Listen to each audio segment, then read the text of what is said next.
Isa ako sa mga nakaranas ng parusa ng Panginoon dahil sa kanyang galit. Pinalayas niya ako at pinalakad sa dilim sa halip na sa liwanag. Paulit-ulit niya akong pinarusahan araw at gabi. Pinahina ang aking katawan at binali ang aking mga buto. Sinalakay niya ako at ibinilanggo sa paghihirap at pagdurusa.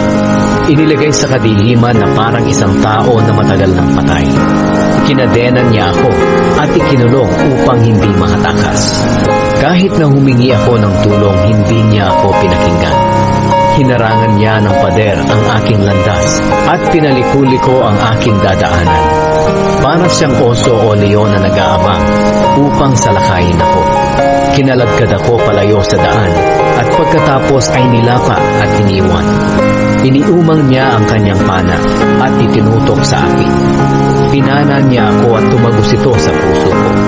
Naging katawa-tawa ako sa aking mga kalahi. Buong araw nila akong inaawitan ng pangungutya. Pinuno niya ako ng labis na kapaitan. Nabungi ang mga ngipin ko dahil pinakain niya ako ng graba at saka tinapaktapakan niya ako sa lupa. Inalis niya ako sa maganda kong kalagayan at hindi ko na naranasan ang kasaganaan.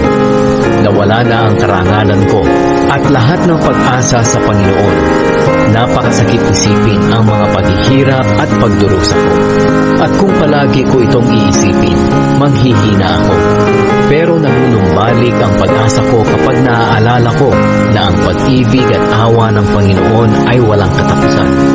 Iyan ang dahilan kung bakit hindi tayo lubusang nalipon.